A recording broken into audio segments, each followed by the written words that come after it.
Funding for this program is provided in part by the Minnesota Arts and Cultural Heritage Fund and the citizens of Minnesota.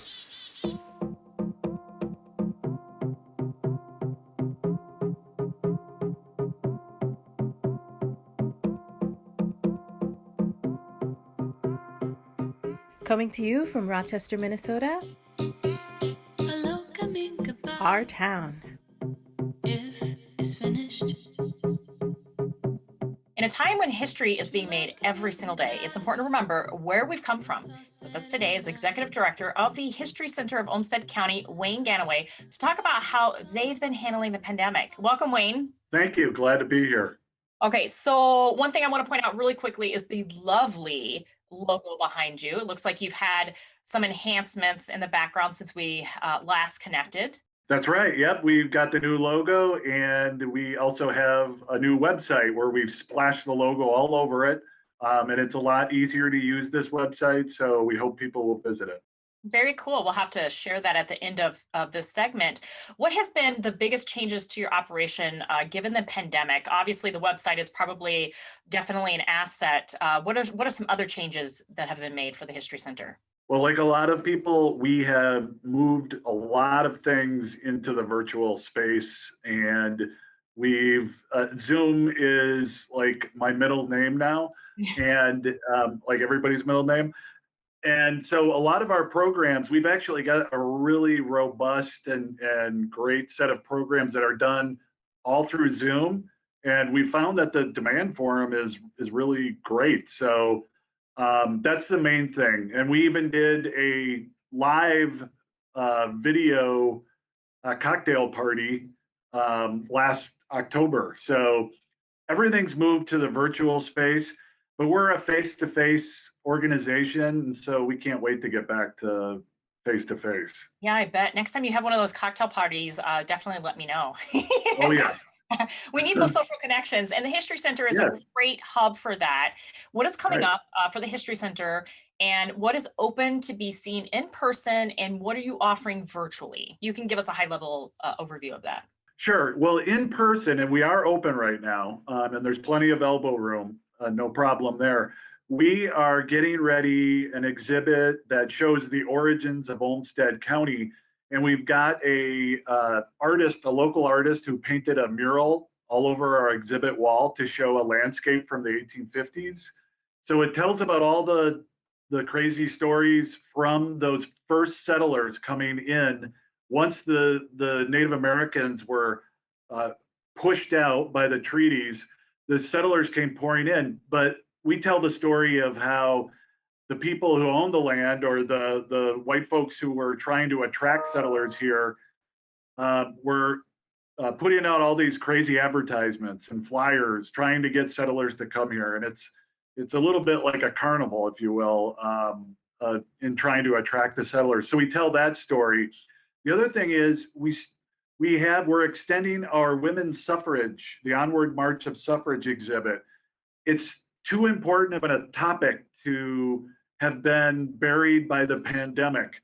And so we're freshening it up, and we're adding a few things, and we want people to see it because they need to learn about these incredible women who helped create civic engagement. So hugely important. That's in the exhibit. And then I can tell you about some of our virtual offerings. We've got a really great lineup, especially coming for March, which is Women's History Month, of course. We've got one called Alice in France, and it is about Alice O'Brien. She was a World War I volunteer in France, and Nancy O'Brien Wagner's going to give a talk on March 4th at 5 p.m. And again, you can just right from your home log in on Zoom, and members get it for free.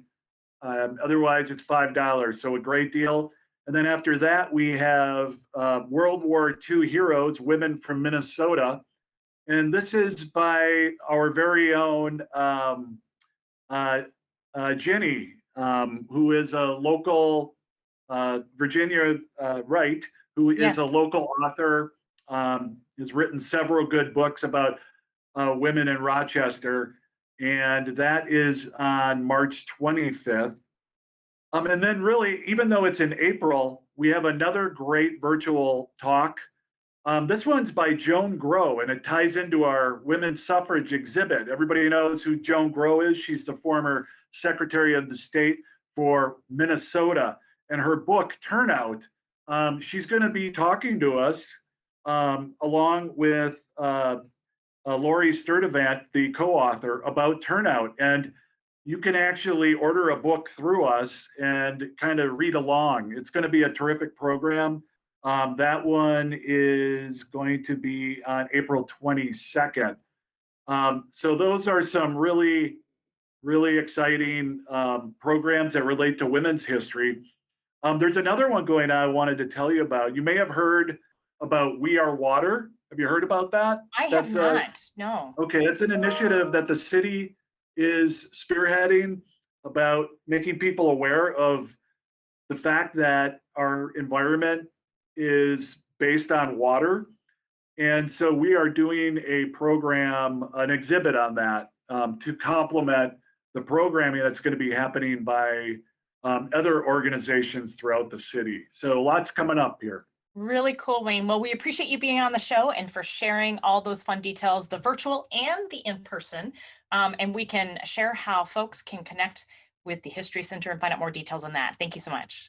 Yeah, you're welcome.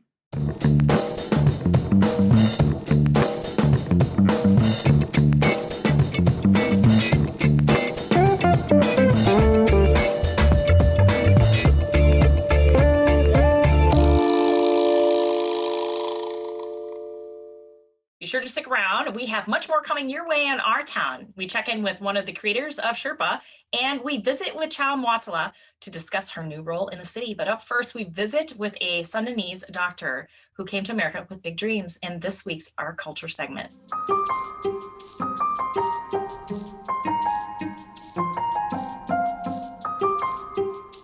Elsamawal Ali won the lottery. Not a money lottery, he won the immigration lottery in his home country of Sudan, an opportunity to come to America for a better life. And it came as a complete surprise. He hadn't even applied for it. I don't know about it because a friend of mine, he applied for me. In the beginning, it was like, are you serious? It was really very exciting for me because I didn't expect myself to win. Ali immigrated to the United States in 2000 and he married his wife Hanan in 2007. He has consistently sent money to support his family back in Africa, providing enough support to put his two younger siblings through college. Today, Ali and Hanan have 5 kids, and Hanan works as a teaching assistant in Rochester's public schools. When asked what are the most profound differences between the U.S. and African countries, he says the wealth of the United States and our access to technology means people in the two regions live very different lives. Life here is very easy because of technology. For example, like now we are in a distance learning for our kids over there because they don't have like the facilities. They cannot provide laptops, iPads for the students. So the students are off school for like maybe 6 or 7 months now. They didn't go to school because of the coronavirus and the lack of technology. Ali says not only are internet connections unreliable in Africa, so is electricity. Power outages happen there regularly. He also says the poor African economy means fewer job opportunities and much lower paying jobs. Financially, you will not be covering all your needs over there. But in here, if you work one job, you can cover at least your needs. Over there, it is not easy to find a job, number one. Number two, after you find the job, the salary is very low. So the needs are higher than the salary. In Sudan, Ali was a trained doctor, so when he learned he'd won the immigration lottery, he set the goal of becoming a doctor here. When I came here, actually the story get a little bit different because I need to support my family back home financially. So I need to work and study at the same time, which is not easy. So it took me longer time to finish my tests. In addition to that, United States medical licensing exam are very expensive. So I need to save a lot of money beside to pay for these tests. I took them and I passed them. Despite passing the tests, he says it's very difficult to get into a residency program if several years have passed since you graduated from medical school. Today, he's working as a medical interpreter at the Mayo Clinic. He likes being in the field, but he still has dreams of becoming an American doctor. My goal is to be as a physician in USA. Today, many of Ali's dreams lie in the futures of his American kids. My son Muhammad, he is now 9 years old. Yeah, he is very good in writing books and in drawing, illustration. He is like a phenomenon. So I hope one day I will see him as an author. What I didn't achieve for myself, I will achieve it for my kids.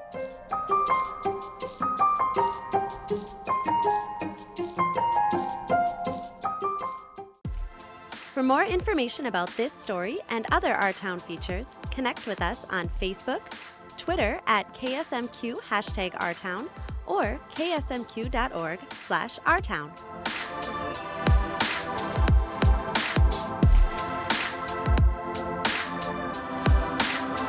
We're always planning. Well, we are moving into a new segment, The Spotlight, learning about different happenings and organizations in our community. And I have Brandon Helgeson from the Rochester Executive Director for the Rochesterfest and Big Bang owner. Welcome, Brandon. Well, thank you for having me. I appreciate it. And you've had a lot of barriers with the pandemic, I'm sure, and planning for Rochesterfest. Can you give us a bird's eye view of what the Rochesterfest is going to look like? And is it in the same location this year? So the plan is right now we are going to try to move forward like we're doing a normal Rochesterfest, like everybody's seen, everybody's familiar with. That being said, we need to be proactive. We need to be responsible for our community and make sure we're following Minnesota Department of Health guidelines, whatever the governor's restrictions might be at the time. So we are kind of we've got some backup options in place. So a lot of 2020 people looked at me like I was a little nuts doing drive in this, drive through that, drive up this. And part of the reasoning behind that was to learn how those things might work. Because if we did need to come back and be able to adapt something like Rochesterfest in 2021, we wanted to know the ins and outs, the kinks, what did work, what didn't work. So we're hoping that it looks just like normal. The last number I heard was Olmsted County was about 23% vaccinated. I'm hoping we're at 75 at the end of June, obviously. But if we need to, we will be ready to kind of shift some things. But the plan is right now that Soldiers Field is still our hub. We're going to expand that area out a little bit to obviously keep some more social distancing in place. But we're looking to bring back everything that people know and love and a few extra things on top of that. Very cool. Can you mention one thing that's going to be new this year?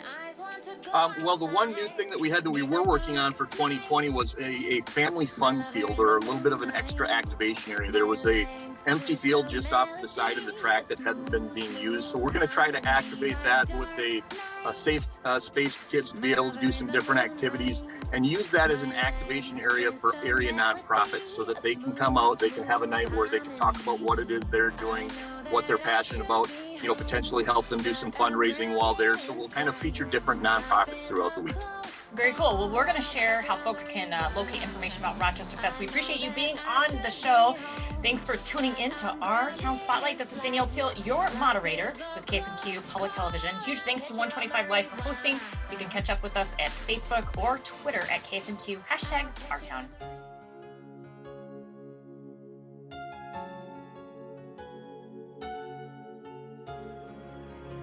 Some exciting news. I would like to introduce a new face to our town. With us is Michael Wojak to present The Rundown. That's right. We're not doing it anymore. Michael Wojak is. Take it away, Michael.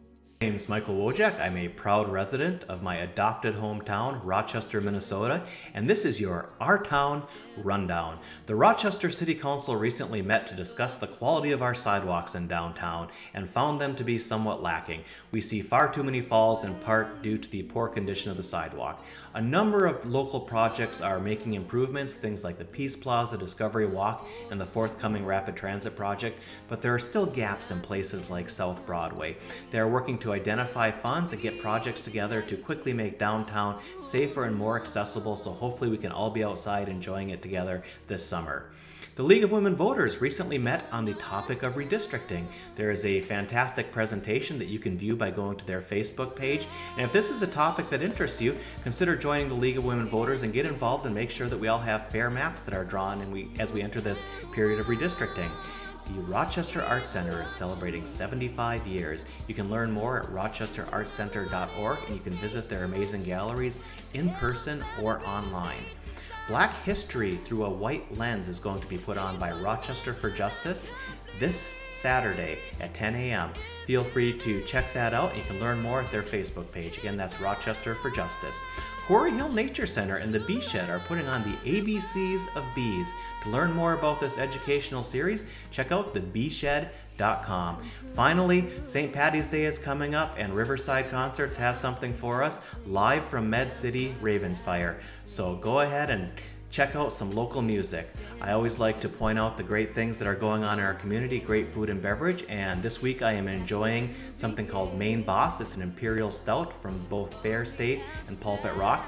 I highly recommend it, and that is just a little bit of what's going on in Rochester.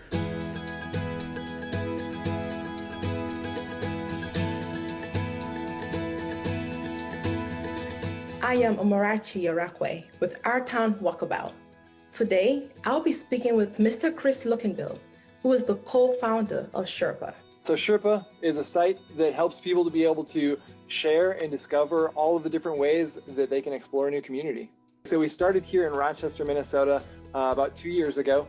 And so a lot of the content that you'll find is here based in the Rochester area. And now we're just beginning to expand out to the rest of the state and the rest of the region.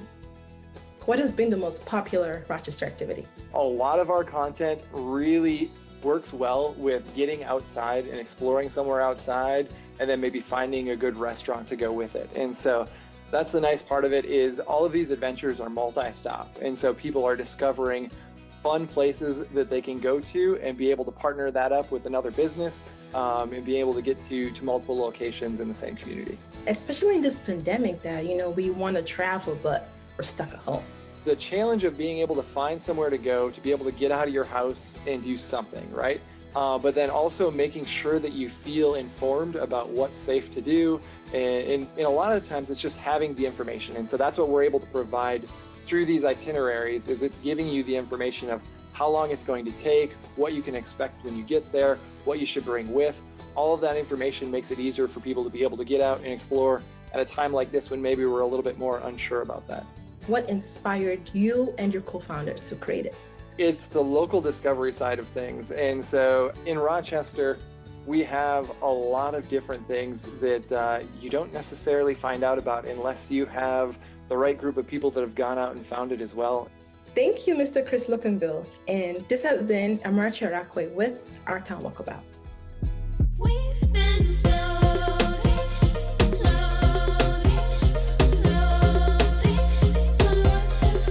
I'm especially excited for this segment. We're connecting with Chao Mwatela, Incoming Diversity, Equity, and Inclusion Director, new incoming director, by the way, City of Rochester. We're super excited to have you here, Chao. Just a true honor. Welcome. Thank you. I'm excited to be here, actually. Yes. So let's dive right in, because I know a lot of people are curious about your role. It's a new role within the City of Rochester. But first, can you share a little bit about your background and why this new role appealed to you? I don't know how far back we can go, but I'll start off with my first professional job, right? And I was a high school teacher in Florida. And I remember, nothing prepares you for the classroom, obviously. But I remember in that first year learning so much more than I learned in a textbook, right? Having that realization on the stark differences there are for marginalized populations and students compared to other majority students. and then trying to figure out how we could bridge that gap. And everybody likes to talk about it as if it's an achievement gap. I like to talk about it as if it's an opportunity gap, right? Mm-hmm. But once I got to learn and talk to the students, the area that I was in, it was a lot of migrant students, so a lot of English language learners. I got to know them, but I got to know their families as well and their stories. And they had such rich stories, amazing culture.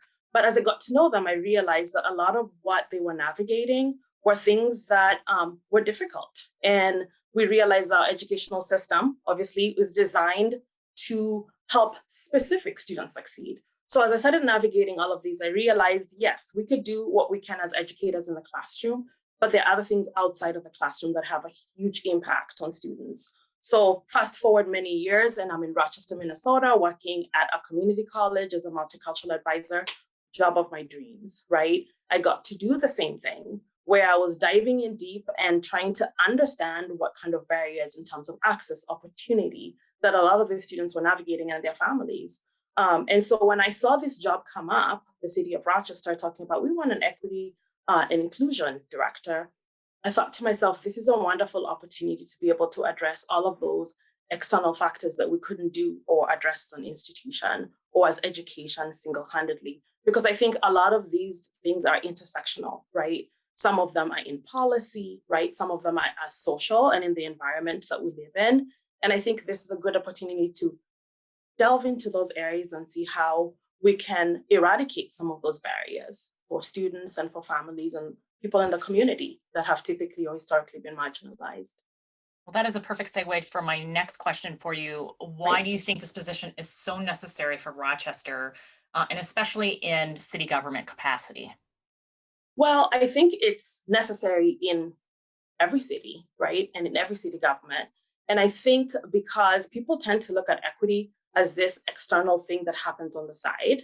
But I think that when we're thinking about equity, it has to be infused into everything that we do, right? It's everyone's responsibility. But sometimes when things are everyone's responsibility, they turn out to be nobody's responsibility, right? Everyone's responsible, so everyone is thinking, well, that person's doing it, that person's doing it. So I think it's important to have one person who has a really focused purview, right? And who is helping everyone navigate this. I think it's important as a city to have a person or department that is focused on driving professional development, that is looking specifically at old policies and new policies, and thinking through how those policies will affect different populations and people navigate so that we can consistently have the equity lens. So I don't perceive this necessarily as a job that I'm going to do on my own, right? Looking at this as an opportunity to infuse an equity lens into everything that we do specifically in this community. And especially as we're looking at things that traditionally have been barriers for certain communities. Since this is an entirely new role, it's brand new, you're coming in, what is going to be your approach with this new position? Wow, that's a good question. I've been thinking about this for a month, right? So I think one of the things that's important to do and that I've been doing already is trying to figure out and find out where we are on several different levels, right? We are thinking about housing, we're thinking about education, we're thinking about access to business and finance, right? We're thinking about all of these different areas. And like I said, I know that there is work that is happening. So where are we and what exactly is happening? How far along are we in different areas? But the other thing that I'm really interested in is in a community needs survey. And I know that different areas, for example, healthcare has done those needs surveys, but I'm really interested in figuring out how we can have that community needs survey that specifically targets populations that are traditionally marginalized, and very much populations that are not represented in city government. And so those perspectives are usually not seen. So it's a priority for me to engage those particular populations. It is very easy to go in and decide that you're going to speak for everyone, but I hope to never do that, right? I hope to be able to reach people. I hope to be able to have conversations with everyone. And I hope that the community will assist me in prioritizing what would be most important for different groups. Chao, you mentioned the equity lens. You know, that's, I think, an important perspective, especially, you know, in a community. How are you going to lift up voices in the community, diverse voices, ensure representation, but also create opportunities that are teachable for those that may not understand the experience that minority or marginalized individuals experience every day in the community? So I often think about representation, and the example I sometimes give is very personal. So I have a daughter, right? She's 14 now, but I remember when she was about 2 or 3 years old. And as parents, you always looking for these teaching moments in every opportunity. And I remember getting her all these table mats. I don't know if you've ever seen them. Some have a world map on them. Some have this and that. Anyway, one of them had all the presidents. And I thought, oh yeah, I'm going to give her a head start. She can start on this president. And she would kind of look at them and read the names. But one day she says to me, Mom, can a woman be president? And I'm like, of course a woman can be president. Why do you ask? And she looks down at her mat and says, well, none of these are. And it was such a light bulb moment for me where I thought I was teaching her something wonderful, but I also accidentally taught her something else, right? Made her question whether this is a possibility for a woman to be president.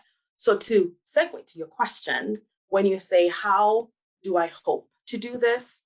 I hope to do this in things that are visible, right? And things that are invisible. How do I develop relationships with communities that aren't represented so that they feel safe and comfortable? How do I make sure that I'm going to those communities as opposed to expecting them to come to me in city government, right? Making sure that even as we decide, sometimes we create committees or we task forces or et cetera, that the people who are in those groups, right, are representative of the community that we live in, and that they're not excluded for giving their input into different things. So I think my hope is to be able to do that, right? And also, your other question was, how do we then navigate that conversation with people who typically maybe might not be very comfortable with that conversation? And I think a big part of that is professional development, right? Thinking about, we can't have the expectation that every employee would have an equity lens if we are not providing the tools, right? And the mechanism to do that. So we want that built into everybody's job.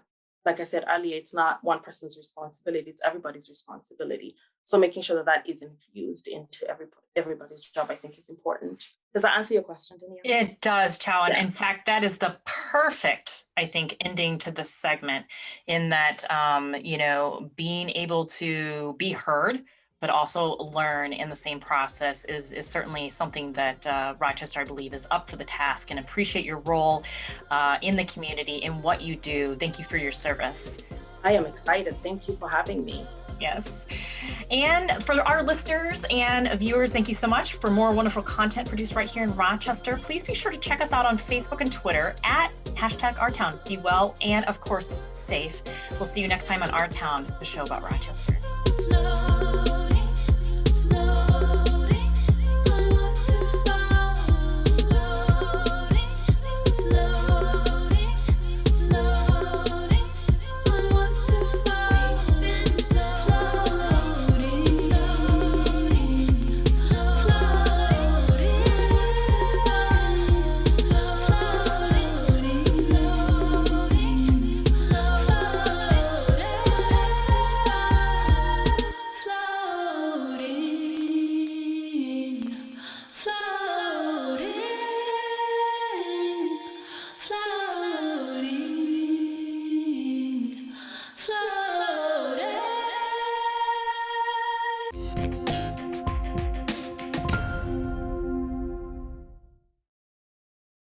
Funding for this program is provided in part by the Minnesota Arts and Cultural Heritage Fund and the citizens of Minnesota.